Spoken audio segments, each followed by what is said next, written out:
ভাইয়া কি ব্যাপার, হঠাৎ করে আসলি যে? ভাইয়া আমি ঝগড়া করে চলে এসেছি, আজ থেকে এখানেই থাকবো। আচ্ছা ঠিক আছে, যা লাগেজটা রেখে দে। আর হ্যাঁ, অনেকদিন হয়ে গেল তোর হাতের চা খাইনি, যা ফটাফট 2 কাপ চা করে নিয়ে আই।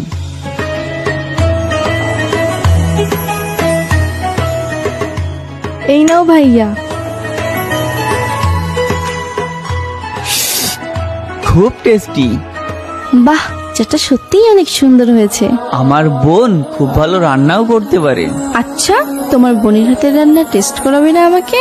বোন যা, আজকে রান্নাটা তুই কর। খুব টেস্টি হয়েছে, আজকের পর থেকে সব রান্না তুমিই করবে। ঠিক আছে। কি হয়েছে, মাথা যন্ত্রণা করছে? বোন, তোর ভাবির না খুব মাথা যন্ত্রণা করছে, তো 4টে কাপড় আছে, ওইগুলো একটু ওয়াশ করে দে। ঠিক আছে ভাইয়া। আরে তুমি কেন কাজ করছো? বোন। হ্যাঁ ভাইয়া। এই নে, ঘরটা পরিষ্কার কর। ভাইয়া হ্যালো, আমি বাড়ি যাচ্ছি। এরকম ছোটখাটো ঝগড়া তো লেগেই থাকে, তাই বলে কি আমরা আলাদা থাকবো?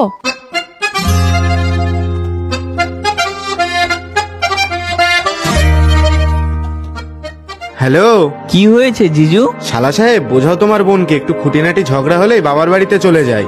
ঠিক আছে, বোন হোক বা মেয়ে, যখনই ঝগড়া করে চলে আসে তাকে কখনোই প্রশ্রয় দেওয়া উচিত নয়।